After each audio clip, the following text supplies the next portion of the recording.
I'm Mark Callahan, Mr. Saltwater Tank, coming to you on behalf of saltwateraquarium.com.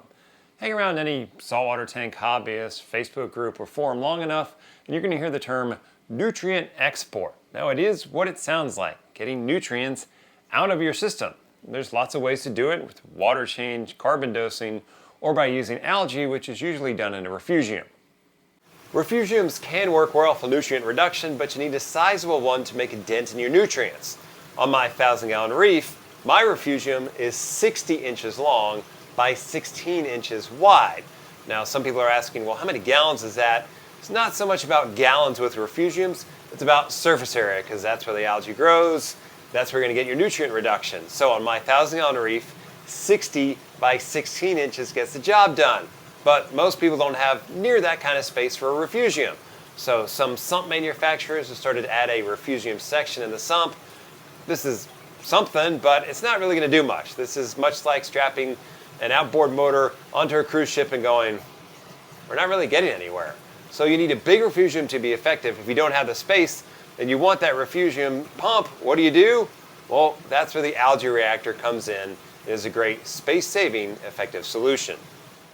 Here's what an algae reactor looks like. This is the GEO Algae Reactor. It's got a couple features on it that I really like. First of all, it has valves, 2 valves, on the top, one on the end and one on the out. So when it comes time to service the reactor, close down these valves. You're not going to be leaking water out of the reactor or pumping water on the floor from the feed pump. That's going to keep the area around your tank nice and clean, and you don't have to deal with any spills. Now, when do you service an algae reactor? Well, when it's full of algae, because when it's full of algae, the algae isn't growing anymore, and it's not uptaking any nutrients. So how do we know when it's full of algae? Well, you could take the lid off and work, but GEO said, no, that doesn't make any sense. Simply pop off the light that's on the side of the reactor, and we can look down into the reactor and see how much algae has grown in here.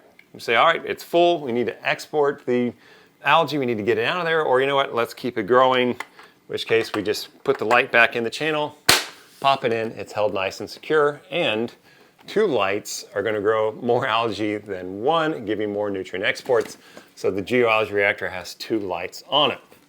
When it does come time to export the algae out of your algae reactor, keep this in mind. You don't want to pull it all out at once or take out 90% of it, because then your nutrients are going to rise because there's not enough algae to uptake those nutrients. So GEO has a nice feature of this. It has a divider here in the center of it. So you can leave the bottom part and just take out the top algae here to restart the algae reactor, so to speak, to get that growth going again. So you don't have to take the whole thing out or try to somehow pull it all apart, making a big mess. Just take the algae out of the top, drop it back down in here, turn on your valves, get everything back and going, and you're ready to go. Now, one thing to keep in mind about this algae reactor is you cannot submerge it in your sump. It's got to sit next to your sump or sit on top of it due to the lights sitting next to it. Now, here's another feature that I really like. It may seem small, but it makes a big difference. Both lights on the algae reactor are driven by 1 power source. So I only need 1 power brick underneath my tank to run this thing. Now, some people say, well, that's not a big deal. Well, it is when you start getting lots and lots of power bricks and plugs around your tank. 1 plug is going to drive this algae reactor from GEO. Okay, so that's what an algae reactor looks like. You know how it works. What kind of nutrient export should we actually expect out of this thing? Let's go put it on a tank and see what kind of results we get. I installed the GEO Algae Reactor on a 260-gallon reef tank that's 6 years old and is medium stocked. The fish are all sizable and they get fed frozen food twice a day. This tank has no refugium, it isn't running any phosphate absorbing media, and gets 0 water changes. Oh, by the way, that hammer coral is over 20 years old and started the size of a baseball. Now it's nearly 24 inches across and it's gulping down alkalinity and calcium.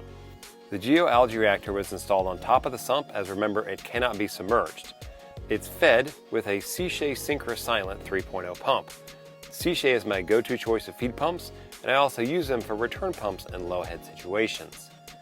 Using a hand and nitrate and phosphate tester, the base nitrate reading was 13.4 parts per million, and the phosphate came in at 0.07 parts per million.